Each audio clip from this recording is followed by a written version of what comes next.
All right, Mr. Patrick Francie, live again today. This is like a bit of a marathon today with these lives. I'm loving it. Well, hey, listen, we've got a big event coming up this weekend. We want to tell the world about it. And along with that, some of our trusted partners that are showing up to share in the event and what we're delivering and what we got going on. And right now we are joined by Natasha Phipps, who's going to talk about Calgary, feet on the streets, what's going on in the Calgary real estate market. Yeah, thanks for having me here. I'm excited to be here and I cannot wait for this weekend. So if you're not signed up, everybody, make sure you check it out. It's going to be awesome. Check it out.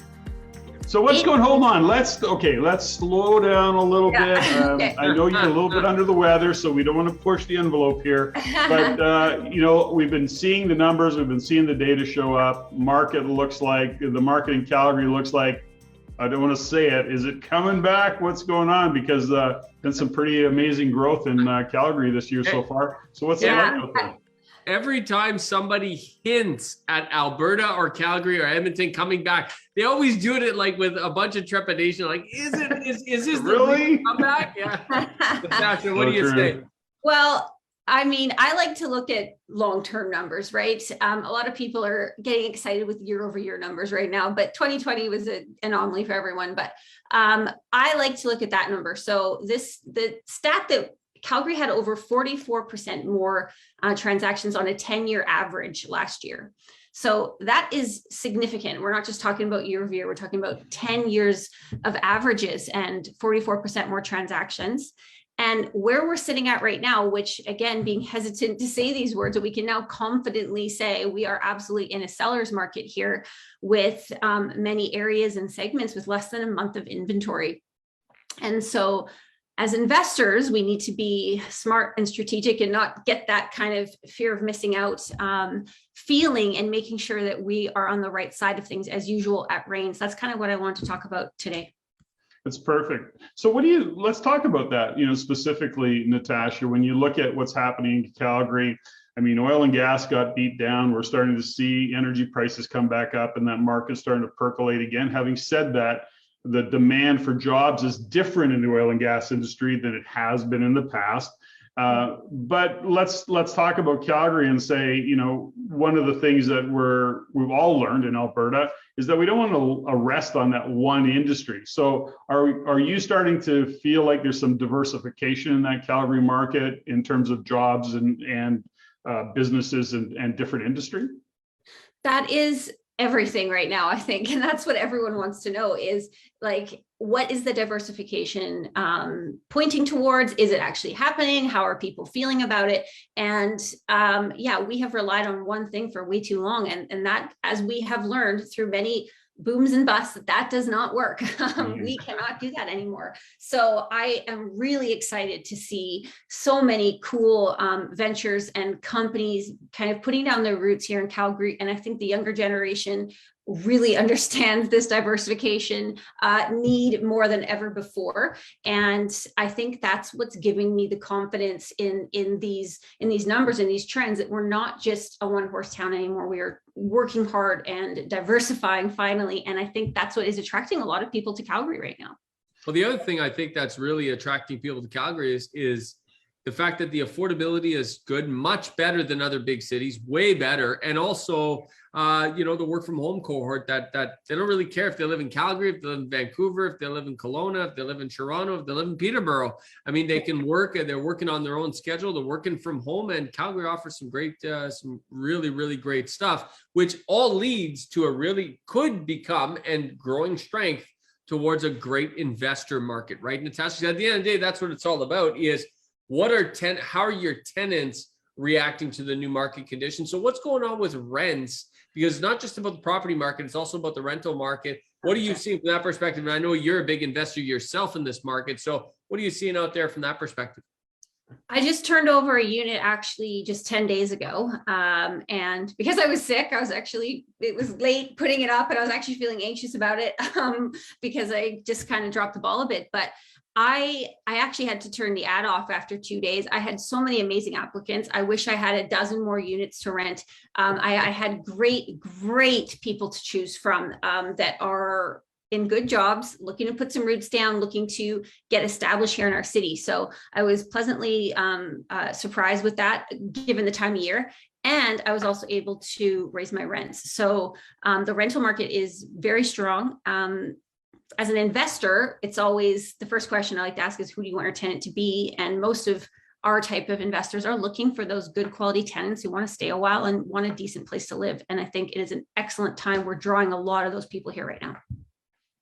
There's a part of it too that I want to go back to with JG, is that the affordability part of the conversation is so important. And I mean, not just from home buyers and investors, but when we look at affordability in Alberta, and we're talking Calgary right now overall, but it also attracts businesses. So to that diversification conversation, the cost of doing business is significantly less expensive in Calgary as well. And Calgary is really an international city. And I mean, the living conditions, but also the cost of setting up shop, if you will, of attracting great, back into that work from home court. I mean, you're able to attract talent into a very cool environment, given the proximity to Banff National Park and the skiing, and actually Kananaskis and the lifestyle that comes with Calgary and that surrounding area. So this is something that, investors, I think, need to watch. But, once again, you're that boots on the ground, the feet on the street, so to speak. But are you starting to get some of that? Are you actually feeling a little bit grounded in that shift that's starting to happen? Yeah, because it's feeling more like that's how people we talk to are feeling, right? It always comes down to that. And we have been through it here in Alberta. There's no doubt about it. I think the outsiders kind of had a switch in perspective before local people did, because it's been a grind, it's been difficult. And so to be talking to a lot more people now and feeling more opportunities here, people are feeling just a lot more optimistic. It definitely feels like this has kind of grounded us and brought some footholds to people's concerns that they might have had over the last decade here in Calgary. So it is very encouraging kind of times out there, and overall people feel way more optimistic. Now, because there's such a lack of inventory, you're talking about, I think you said less than 4 weeks. I mean, that is a serious crunch. How is this affecting buyers and sellers? Because it affects them differently. Absolutely. And buyers, investors, let's just even focus on them. I mean, for an investor, the numbers have to make sense. And where we're struggling right now is just that we are, in multiple offers, dozens of offers now, not just a couple. Like, we're seeing things go, upwards of 100,000 over list price now. Wow. And we haven't seen that here in a long time. And so a lot of emotions come into that. And the big kind of word of warning is, obviously, if the numbers still work, it doesn't matter what you're paying. But the word of warning as a realtor is to make sure that you are able to actually do that. This was what makes me nervous when these types of scenarios come up, is people forget about they have to get an appraisal. They forget that there may be no comps to support that price, and they're going to have to write a big check to make that deal close. So going in eyes wide open, make sure you understand what these conditions can do in terms of risk, because that's what makes me the most scared. Same thing with even a homeowner, a first-time home buyer, for example, getting swept up in this and not being aware of what the actual risks are. And in those scenarios, like, you bought it, you're buying it. So you got to figure it out. Now, when you're looking at this market, given what you just shared, rising prices and, lack of inventory, that's the story of the country right now.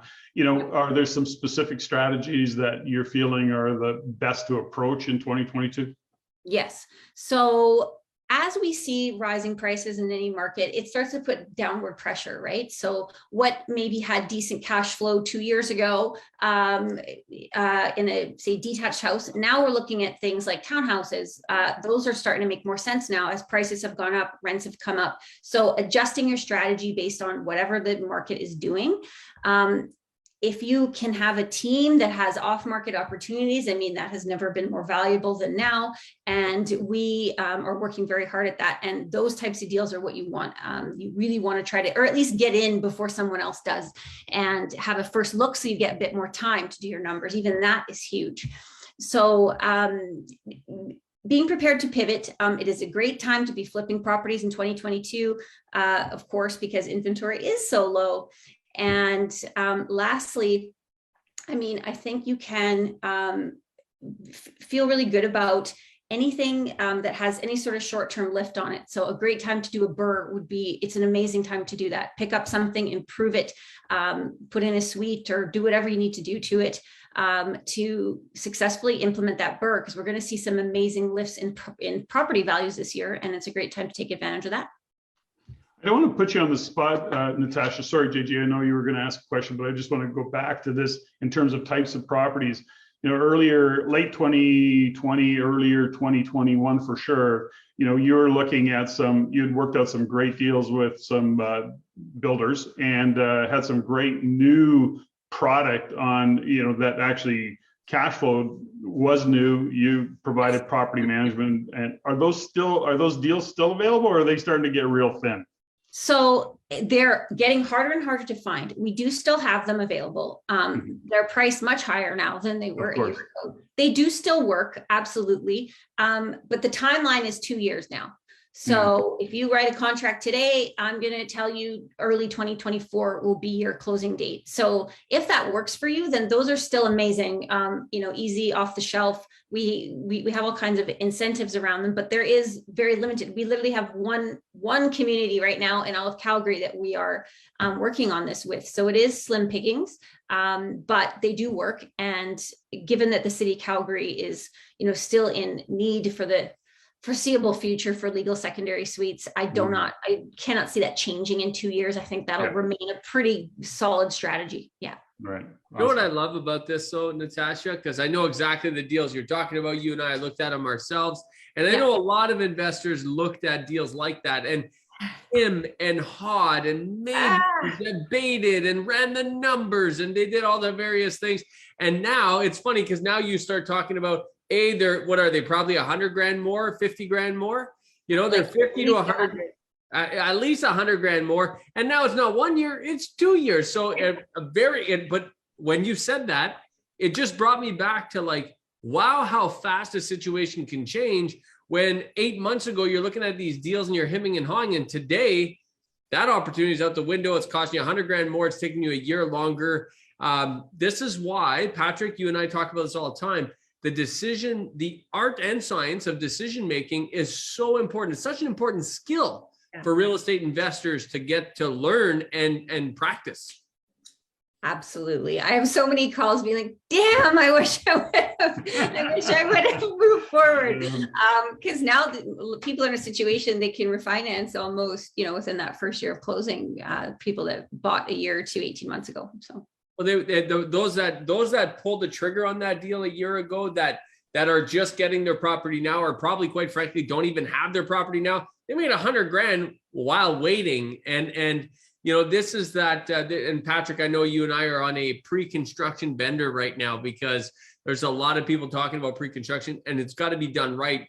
But these are some of the types of properties where when you have a good trusted partner like you, Natasha, in your corner, and you understand the differences between these pre-construction deals, that's very different than just signing a check to a builder on a property you know very little about. I mean, this stuff's very important, Patrick. You know, we talked about this earlier just today again, Natasha, which is that, you know, pre-construction is a great strategy, but I want to be clear on this. It's a strategy. You know, it's just not, you know, go out and do it. It does take experience. And if you don't have that experience, then you need to make sure that you're having a conversation with a very experienced realtor like yourself. And so, you know, I love the concept. I love that you're on top of a shifting market. So I think that's, you know, these are all things that are not just nuances. They're actually imperative to having that long-term success as you go forward. So I think we'll wrap it, but Natasha, you know, I know you're excited about Calgary. We are too. We're excited about Alberta overall. You know, just a little bit of a feeder, reminder to people that, you know, Calgary things have a tendency to go north down the highway, and Edmonton, watch that wave come in your direction. So Natasha, thanks so much for your time. We've got a great weekend coming up. and really appreciate the insights you're giving us into Calgary. That Calgary market is a great market. There is opportunities like the rest of the country. However, you got to look hard. You can't walk down the beach picking up nuggets of gold and diamonds. You got to dig for it a little bit. You need that person to take you down the beach. So, Natasha, thanks so much for that update. Yeah, thanks for having me. Have a great day. Thanks, guys.